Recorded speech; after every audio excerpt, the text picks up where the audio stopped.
누가복음 18장 1절에서 8절까지입니다. 합독하십니다. 자, 시작.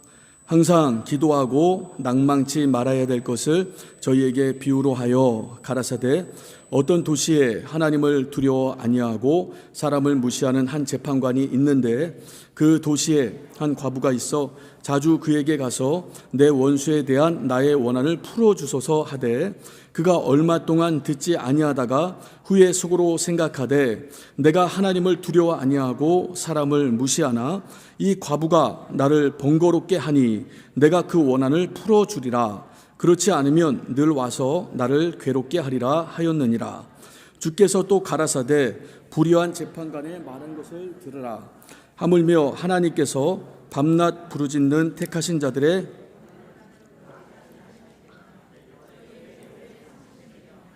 내가 너희에게 이르노니 속히 그 원한을 풀어주시리라. 그러나 인자가 올 때 세상에서 믿음을 보겠느냐 하시니라. 아멘. 우리는 이 말씀 구절이 너무나 익숙합니다. 그리고 하나님의 성경을 말씀을 읽을 때마다 계속 접해왔던 그런 말씀입니다. 그리고 이 말씀 구절 중심 구절로 해서 수많은 설교를 우리가 들었어요. 그래서 우린 다 알아요. 일본말로 하면 악구를 압니다. 이 구절이면 어떤 식으로 설교가 진행되겠구나, 흐름은 이렇게 되겠구나, 줄거리는 이렇게 되겠구나, 어느 시점을 강조하겠구나, 이런 걸 다 우리가 알게 됩니다. 오늘 설교도 여러분들이 생각하는 그 범위에서 크게 벗어나진 않을 것 같아요. 그래서 설교자가 좀 힘든 것 같은데, 근데 여러분 중요한 것은 이 하나님의 말씀은 능력이 있다는 겁니다. 여러분 우리는 이 사실을 인정해야 돼요. 그래서 히브리서 기자도 하나님 말씀은 살았고 운동력이 있어서라고 이렇게 표현을 하죠. 그러니까 하나님 말씀은 살아있어요. 그리고 운동력이 있습니다. 그리고 하나님의 성령께서는요 온전히 역사하셔서 우리 심령 가운데 하나님 말씀을 조명해 주십니다. 그분이 살아계셔요. 말씀이 살아있고 말씀이 운동력이 있고 하나님의 성령이 일하시기 때문에 여러분 우리 가운데 말씀이 은혜가 되는 겁니다.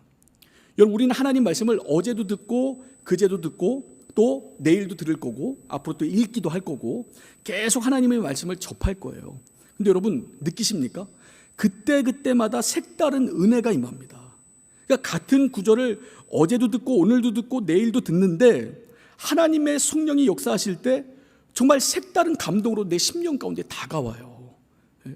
어느 때는 말씀을 듣고 회개가 일어나고 어느 때는 말씀을 듣고 결단을 하고 어느 때는 말씀을 듣고 정말 마음이 뭉클해지고 우리 하나님의 것을 부여잡고 하나님의 뜻대로 살려는 강한 각오가 서게 된다 이 말이에요.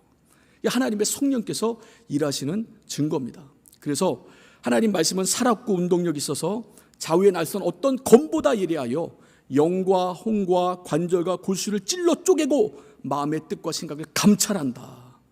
이건 인정하든 인정하지 않든 하나님 말씀의 위력이에요.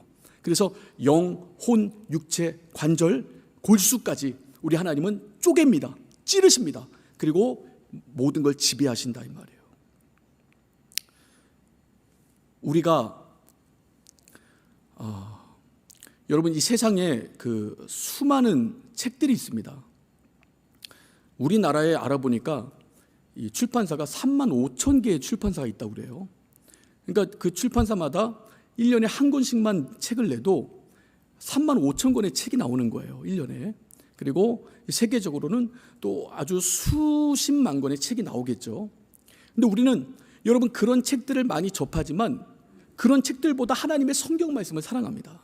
그렇다고 교양서적이나 신앙서적, 일반 서적이 우리에게 유익하지 않다는 건 아니에요. 우리에게 지식도 주고 정보도 주고 여러 가지 우리 마음을 훈훈하게도 해줍니다. 그러나 그런 책들의 유익함이 있지만 우리는 하나님의 말씀을 더 사랑하고 더 많이 접하려고 합니다. 여러분 하나님 말씀을 사랑하는 부류의 사람들이 또 있는데 이 사람들이 알아보니까 이 소설가들이래요. 그러니까 소설가들이 그렇게 소설을 쓰기 전에 하나님 말씀을 접한답니다. 왜냐하면 성경에 여러 인간 군상들이 다 들어가 있는 거예요. 그러니까 성경을 좀 읽다 보면 이 소설의 주제와 소재가 막 툭툭 튀어나오는 겁니다.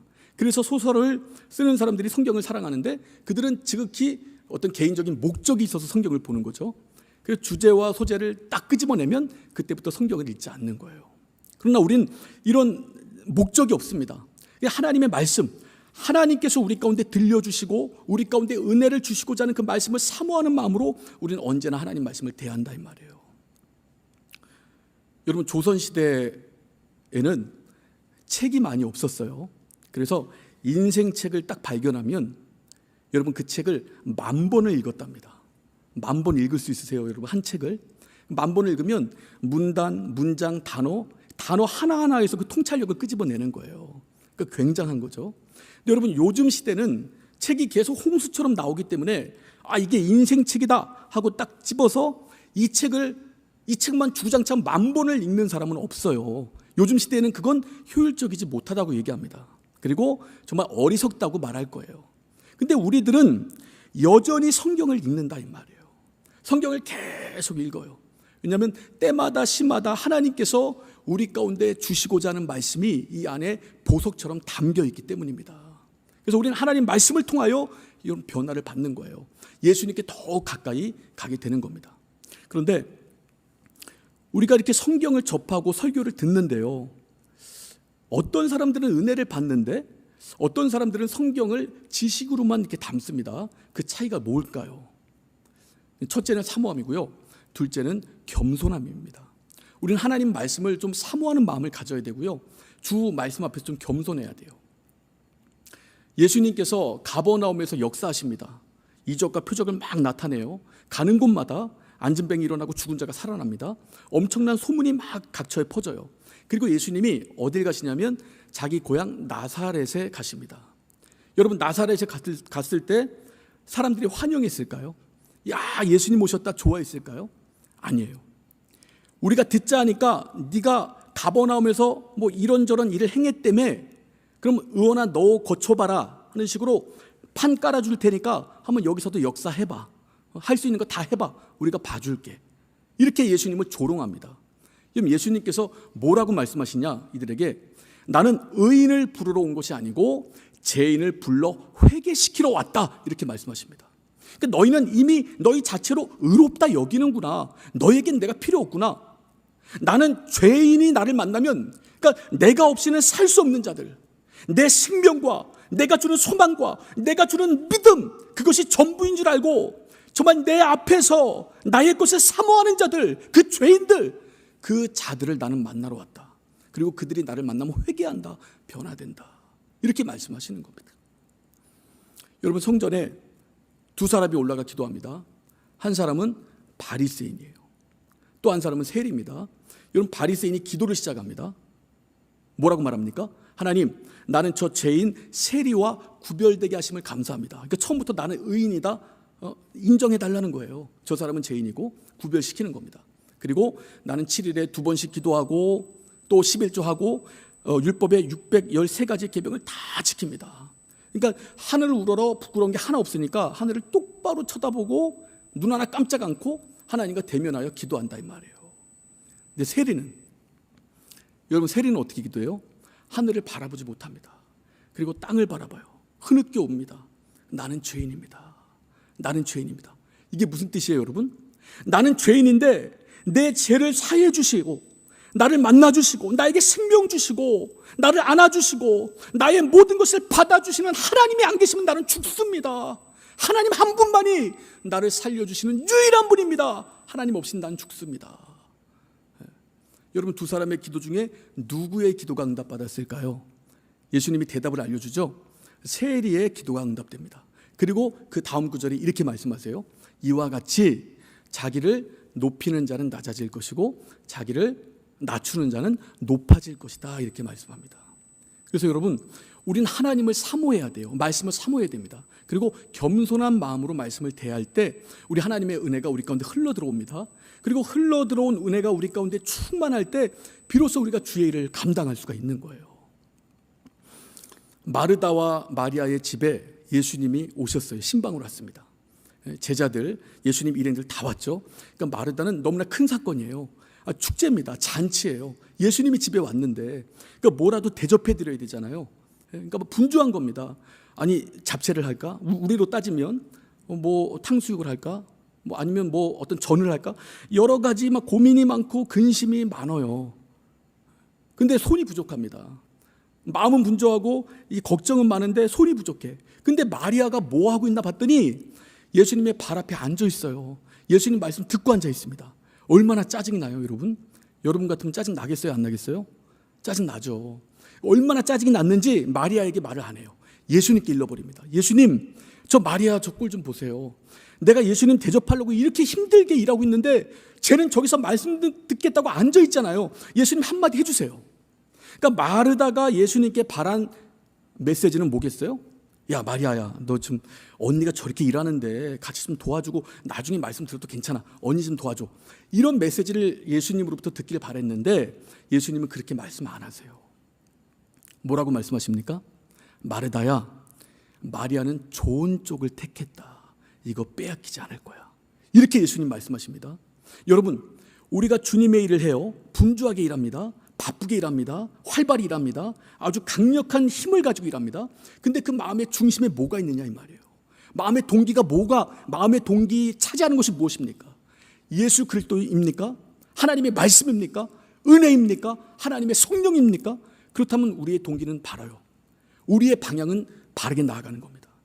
그런데 예수 그리스도, 하나님의 은혜, 하나님의 말씀, 성령의 역사가 그 안에 가득 채워지지 않은 상태에서 내 열심으로 계속 분주하게 나아간다면 여러분, 이것은 주님의 일을 빙자한 내 일이에요.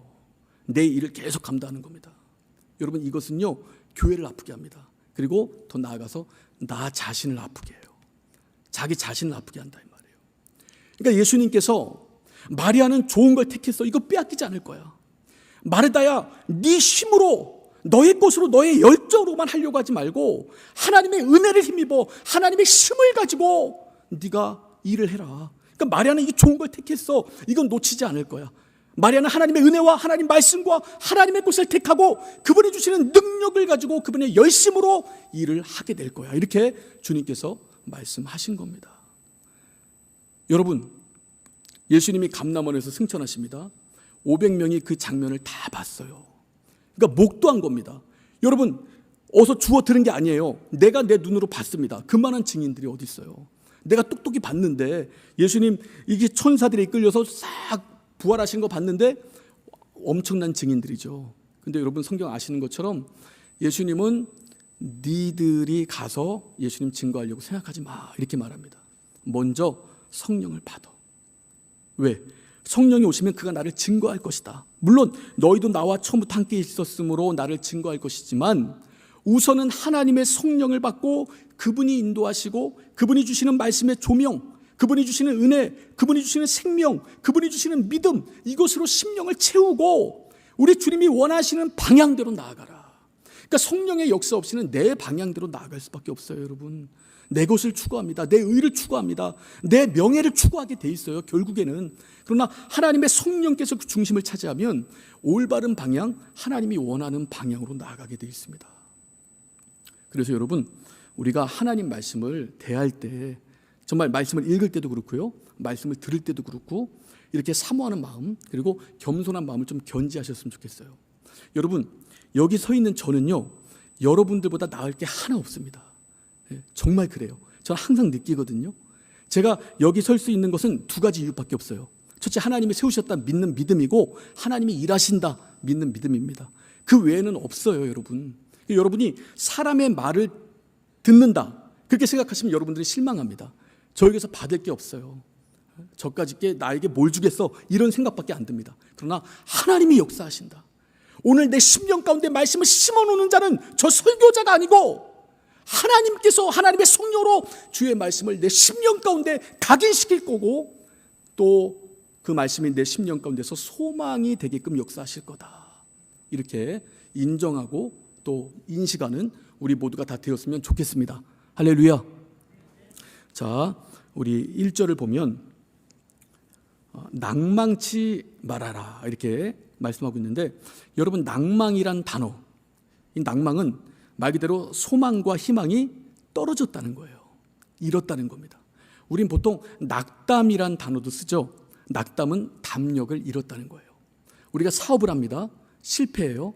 그건 낙담합니다. 담력을 잃어요. 다시 재기하기 쉽지 않습니다.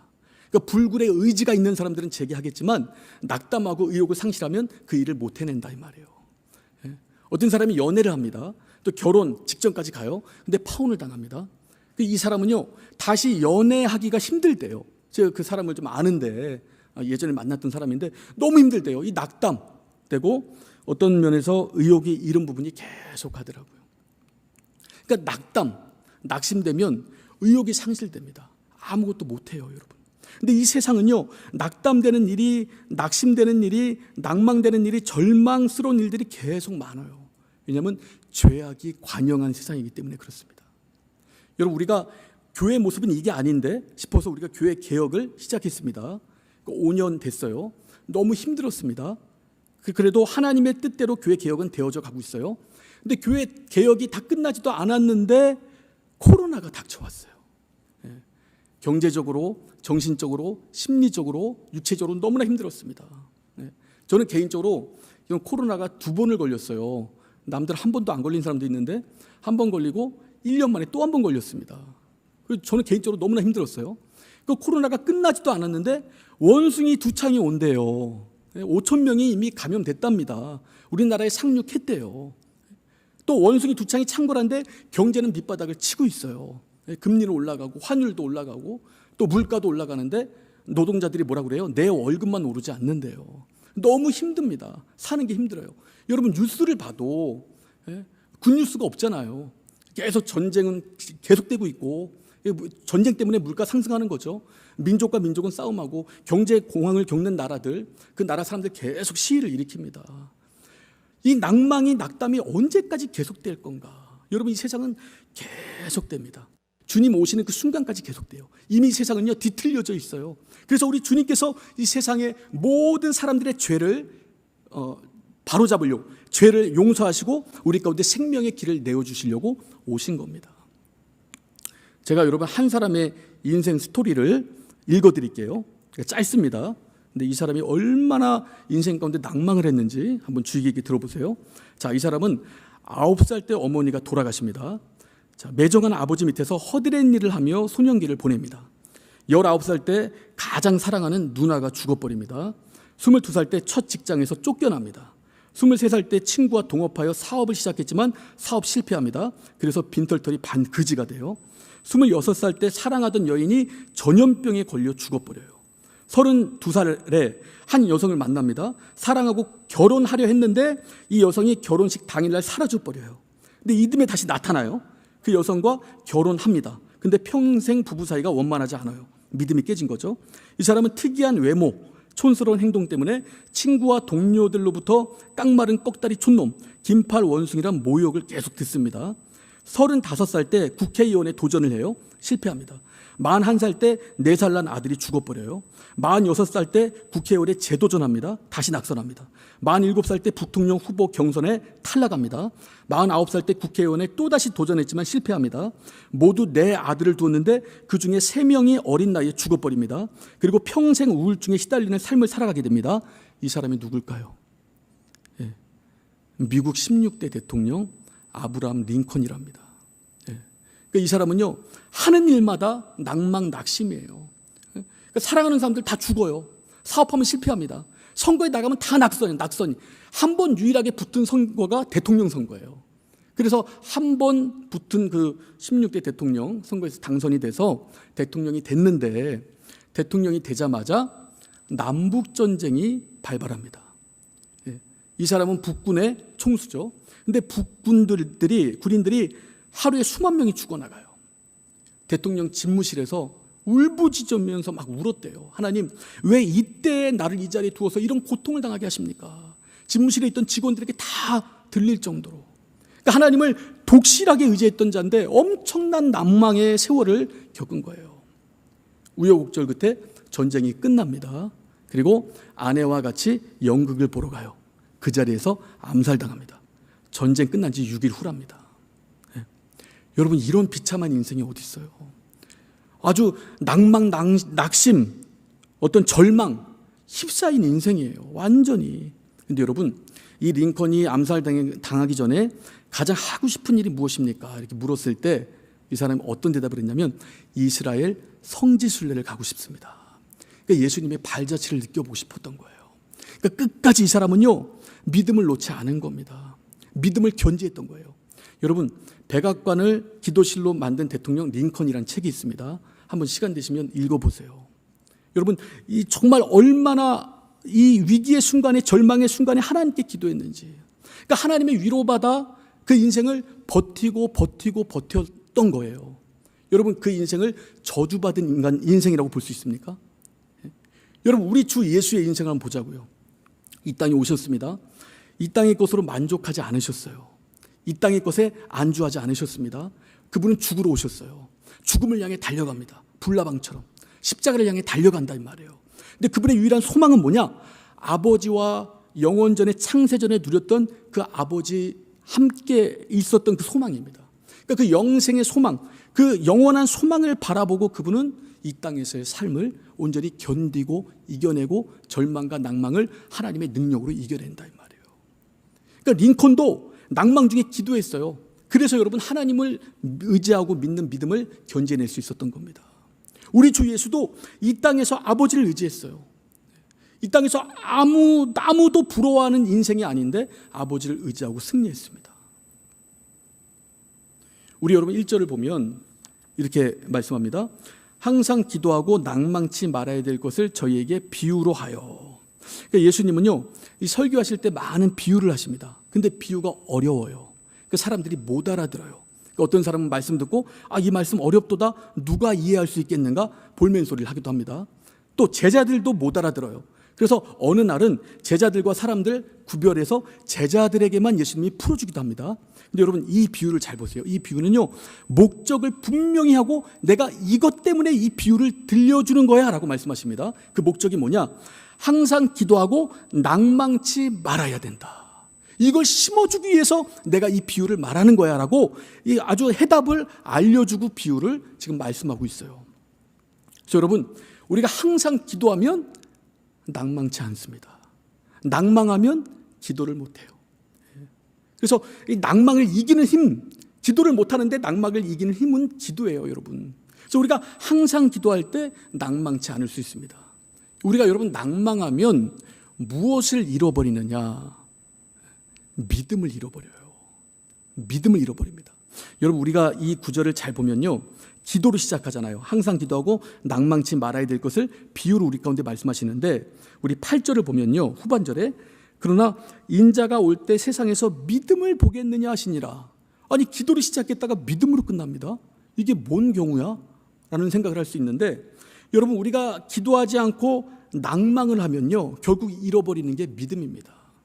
우리 주님은요, 분명히 다시 와요. 이것이 우리 그리스도인들의 믿음입니다. 우리 주님은 다시 재림하신다. 근데 그분이 오셔서 찾는 믿음이 있다는 거예요.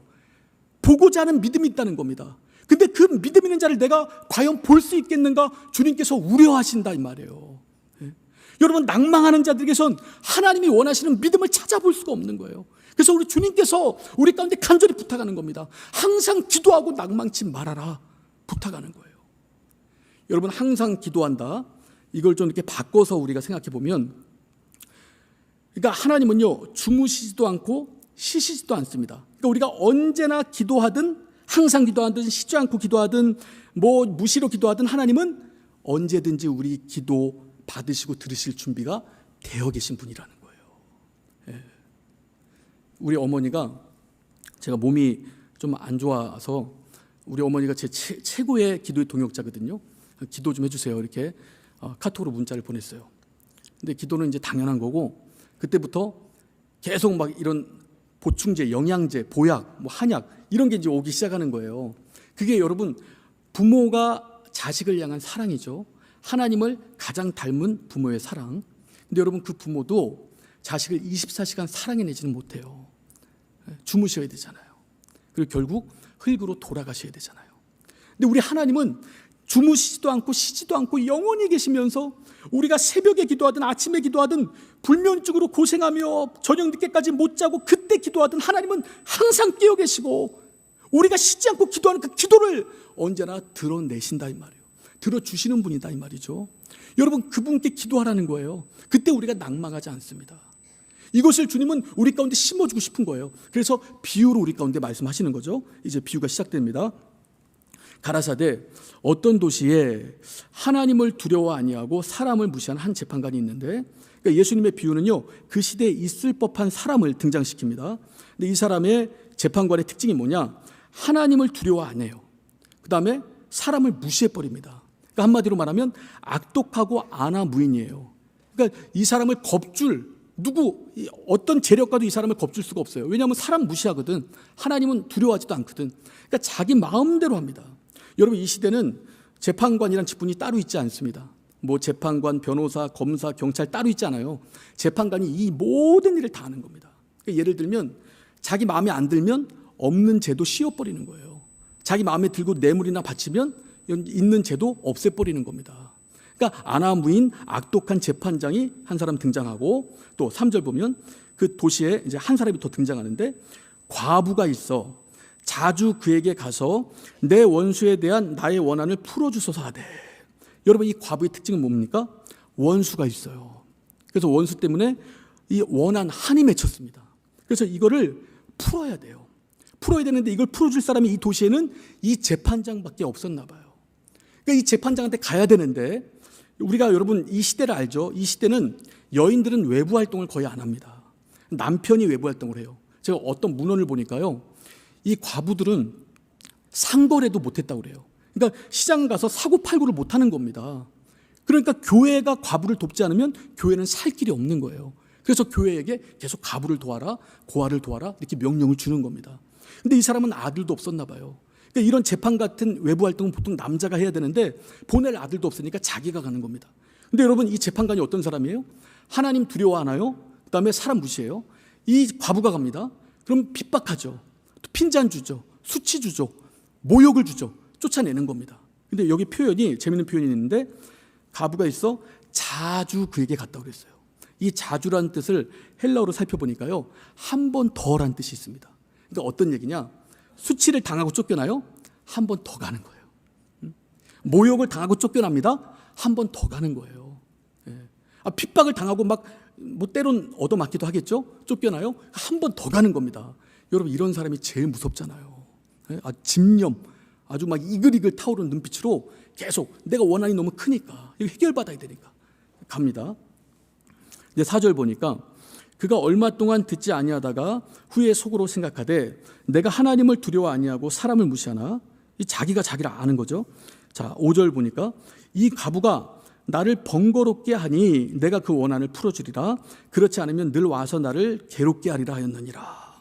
여기 여러분, 번거롭게 한다는 의미가요, 이게 눈두덩이 아시죠? 여기 밑에 여기를 때리는데 또 때린다는 의미입니다. 자, 여기를 한 대 맞아요. 그럼 시퍼렇게 멍들죠.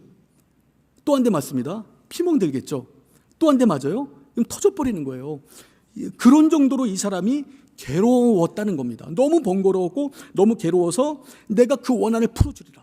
그러니까 과부의 사정을 들어보고, 야, 정말 억울할 만하다, 내가 안 풀어주면 안 되겠다 싶어서 정말 사정을 이해하고 풀어주는 게 아니고, 야, 내가 이 사람 원한 풀어주지 않으면 내가 내 명예 못 살겠다, 그런 마음으로 풀어주는 거다 이 말이죠.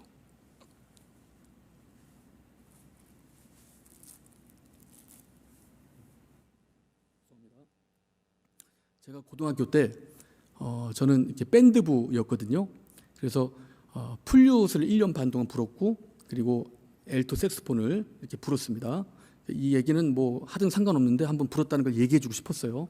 그리고 우리 친구들은 보통 이렇게 드럼 파티에 많이 있었는데, 어느 날 점심시간에 드럼 파티에 있는 친구 둘이 싸움이 났어요. 여러분, 남자들은요, 말싸움하다 갑자기 주먹 나갑니다. 그럼 막 싸우는데 싸움 실력이, 이건 비등한 게 아니에요. 완전히 한 사람이 밀려요. 막 패기 시작하는데 멍들고 피나고 막 난리가 아니었어요. 우리가 말렸습니다. 이 마지네가 우리 생각에는 이 밴드를 탈퇴하겠구나, 수치스럽고 또 아주 창피하고 해서. 그런데 얘가 여러분, 학교 끝나고 다시 밴드부로 온 거예요. 뭘 하느냐? 자기 때린 애한테 또 덤빕니다. 그러니까 이 때린 애가 더 때리는 거예요. 막 때린데 또 때리고, 맞은데 또 맞고, 아주 만신창이가 된 거예요. 이 정도 맞았으면 얘는 이제 포기하겠구나. 다음 날 점심시간에 또 왔어요. 여러분, 저는 얘 이름을 잊어버리지 못합니다. 때린 실명을 밝혀. 얘네 안 보겠지. 이 맞은 애가 종이고 때린 애가 기현이에요. 근데 저는 이렇게 때리던 이 기현이가 너무 무서웠습니다. 어떻게 사람을 저렇게 패지? 쟤 조심해야겠다. 쟤한테 까불지 말아야겠다. 이런 생각을 했는데 나중에는요, 이 종이라는 애가 무서워요. 그렇게 맞고 또 올라갔는데 끝나고 또 내려왔어요. 나중에는 이 기현이라는 애가 얼굴이 하얘집니다. 그리고 종이야, 내가 뭐 잘못했어 너한테? 내가 미안해. 자기가 사과를 하더라고요. 이 설교를 준비하면서 이 생각이 언뜻 났습니다. 그러니까 여러분, 이 과부를 당해낼 수가 없어요. 또 가고 또 가고. 그러니까 이 재판장은 너무 번거로운 겁니다. 너무 괴로웠던 거예요. 자, 6절 보면 주께서 또 가라사대 불의한 재판관의 말한 것을 들으라. 이제 주님께서 비유를 끝내시고 내가 비유 들었지? 너희들 이거 잘 들어. 다시 한번 명심하라는 거예요. 그리고 7절. 자, 하물며 하나님께서 그 밤낮 부르짖는 택하신 자들의 원한을 풀어주지 아니하시겠느냐? 저희에게 오래 참으시겠느냐? 자, 여러분, 예수님이 불의한 재판관과 하나님을 비교하십니다. 비교 대상이 될 수가 없어요. 한 사람은 악독한 사람입니다. 우리 하나님은 아들을 내어주시면서까지 우리 가운데 구원의 길을 열어주신 사랑의 하나님이에요. 은혜와 자비의 하나님이십니다. 근데 왜 비교하느냐? 이렇게 악한 재판관이 자기의 유익을 위해서 정말 자기 때문에, 남 때문이 아니고 이 사람의 사정을 불쌍히 여겨서 이 사람을 도와주는 게 아니고 자기가 살려고 그 사람의 원한을 풀어주는데, 하물며 사랑이 풍성하고 자비가 가득하고 또 너희들을 너무나 사랑하여 아들을 내어주신 이가 너희 원한을 풀어주지 않겠느냐, 오래 참으시겠느냐라고 주님께서 말씀하시는 겁니다. 자, 8절 보면 내가 너희에게 이르노니 속히 그 원한을 풀어주리라. 이 속히라는 단어가 원문을 보니까 빨리라는 의미도 있는데요, 정확한 때, 하나님의 때라는 의미가 더 강합니다. 그러니까 하나님의 때에 하나님께서 그 원한을 풀어준다는 거예요. 여러분에겐 원수가 있습니까? 있어야 되는데 원수 없어요, 여러분? 원수 마귀 있잖아요. 철천지 원수. 여러분, 우리 성도들은요, 원수 마귀로부터 평생 원한을 갖는 자들이에요. 우리가 신앙생활하는데 얼마만큼 방해를 받습니까? 예수 믿는데 내가 왜 이렇게 힘들지? 내가 왜 이렇게 괴롭지? 내가 왜 이렇게 어렵지? 내가 왜 이렇게 낭망해야 되지? 내가 왜 이렇게 실망해야 되지? 내가 왜 이렇게 초절하게 짓밟혀야 되지? 여러분, 이런 원한이 쌓여있는 자들이 성도다 이 말이에요. 근데 우리 하나님의 아들은요, 이 원한을 아시는 거예요. 그리고 속히 하나님의 때에 와서 여러분, 우리 원한을 어떻게 해요? 풀어주신다는 겁니다. 그때 우리 주님께서 믿음을 보겠다는 거예요. 찾는 믿음이 있다는 겁니다. 그래서 우리가 낭망할 때 여러분, 기도하면 우리 믿음을 잃지 않아요. 그러나 낭망할 때 기도하지 않으면 여러분, 우리 믿음을 완전히 잃어버립니다. 그래서 우리는 기도해야 돼요. 날마다 기도해야 됩니다. 여러분, 기도는요, 그러니까 우리가 하루 일상의 문제를 가지고 기도할 수도 있어요. 여러 가지 문제들을 놓고 기도하면 하나님이 무엇이든 구하라 했으니까, 그럼 주시리라 말씀했으니까 약속 의지하고 기도할 수 있습니다.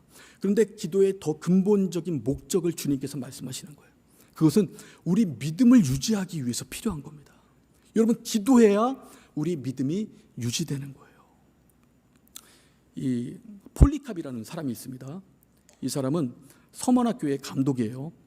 요한계시록을 보면 소아시아 7교회가 등장합니다. 첫 번째, 두 번째 나오는 교회가 서머나 교회인데, 이 서머나 교회는 큰 핍박을 받아요. 엄청난 핍박을 받는데 여기 감독이 폴리캅입니다. 이 폴리캅 때문에 핍박을 받으면서도 그리스도인들이 믿음을 견지하는 거예요. 그래서 어느 날 이 서머나 그 지역을 담당하는 총독이, 로마에서 파견한 총독이 이 폴리캅을 부릅니다. 그리고 거래를 해요. 당신 예수 믿는 거 인정하겠다. 그런데 로마 황제가 신이라고 딱 한 번만 고백해라. 신해라. 그리고 예수 똑같이 믿어라. 다시는 강조 안 하겠다. 이렇게 회유를 합니다. 그때 폴리캅이 뭐라고 대답을 하냐면, 내가 86년을 살았는데 하나님께서는 나를 한 번도 배신한 적이 없습니다. 근데 내가 어떻게 이 시간에 하나님을 배신합니까? 이렇게 고백을 했어요. 그러니까 총독이 너무 화가 나니까, 그러면 내가 너를 사자우리에 던지겠다. 던지십시오. 던지라는 거예요. 화가 나니까 내가 너를 화형시키겠다. 뜨거운 불로 화형시키겠다. 그러니까 폴리캅이, 당신이 나를 화형시키면 그 불은 1시간 정도 타오를 겁니다. 나는 1시간의 뜨거움만 참으면 됩니다. 근데 당신이 예수를 믿지 않으면 영원한 불못을 헤어날 길이 없습니다. 예수 믿으세요. 여러분 그 시에 전도를 해요. 그 폴리캅이 화영대에 잡혀요. 그리고 이 화영식을 이제 거행하는 거죠. 불이 막 오르는데 몸이 안 탑니다. 몸이 타들어가지가 않아요. 폴리캅 몸이. 그래서 옆에 있던 병정에게 창으로 옆구리를 찔러라 말합니다. 옆구리를 확 찔러요. 그때 피가 막 쏟아져 나와요. 그 뜨거운 불길을 다 잠재웁니다. 그리고 폴리캅은 그 시에 순교한다 이 말이에요. 여러분, 이 폴리캅의 인생이 저주받은 인생입니까? 예수님의 인생이 저주받은 인생입니까? 여러분, 오지에서 선교하다가 어떤 분은 교통사고 나서 돌아가셨어요. 또 선교하다가 어떤 분은 풍토병에 걸려 돌아가십니다. 여러분, 이런 분들의 인생은 저주받은 인생입니까? 여러분, 이 땅에서는요, 잠깐의 기쁨, 잠깐의 즐거움은 있지만 영원한 기쁨, 영원한 즐거움이 없습니다. 그리고 낭만과 낙심과 낙담과 절망이 계속 몰려오는 곳이에요. 그래서 우리가 믿음을 여러분 견지해낸다는 것이 쉬운 일이 아닙니다. 우리가 결단합니다. 내가 하나님 잘 믿어야지. 그리고 우리 성도들 가운데 서로 위로해 줍니다. 신방도 가고 당신 신앙생활 잘하세요. 위로도 해줍니다. 여러분 그 위로와 결단이 얼마나 갈 것 같으세요? 필요합니다. 필요하지 않다는 게 아니에요. 3일을 못 갑니다. 또 쓰러지고 또 넘어져요. 그래서 우리 하나님께서 방법을 알려주시는 거예요. 항상 기도하라. 언제든지 기도해도 응답해 주실 하나님이 계시기 때문에 그 하나님께 부르짖어라. 그러면 하나님께 부르짖으면 낙담하지 않아요. 낙담했다가도 다시 일어섭니다. 여러분 그 자에게 믿음이 견지되는 거예요. 그 주님이 다시 오실 때 그 믿음을 보시겠다는 겁니다. 여러분 오늘 이 시간 기도하실 때 우리 하나님을 의지하세요. 그리고 낭망할 만한, 낙담할 만한, 절망할 만한 일이 여러분 가운데 분명히 있을 겁니다. 여러분 마귀는 끊임없이 우리를 방해해요. 이 세상은 죄악이 관영한 곳이기 때문에, 죄악이 넘쳐나는 곳이기 때문에 마귀는 자기가 쓸 수 있는 무기를 다 동원합니다. 우린 낙담할 만해요. 낙심할 만해요. 그런데 그 자리에 머물러 있으면 안 되는 거예요. 우리 주님이 다시 오셔서 찾는 믿음이 있기 때문에 여러분 우리는 믿음을 견지하기 위해서라도 기도해야 되는 겁니다. 한날의 응답을 위해서도 기도하지만 내 믿음, 하나님이 나에게 선물로 주신 이 믿음을 온전히 견지해내기 위해서 우리는 하나님 앞에 기도해야 돼요. 우리 이 시간 기도하실 때 하나님 나에게 기도할 수 있는 능력을 주시옵소서. 하나님 아버지 항상 기도하여 낙심하지 않게 하여 주사. 우리 주님 다시 오시는 그날에 주님 찾으시는 믿음을 내가 내어 보일 수 있도록 도와주시고, 정말 이 땅에서 원수 마귀가 주는 시험거리, 정말 낙심하고 낙담할 수밖에 없는 어려운 상황 가운데 하나님 주시는 그 믿음의 능력으로 날마다 이기고 승리하는 삶을 우리 살아가게 하여 주옵소서. 우리 주여 한번 부르고 간절히 기도하겠습니다.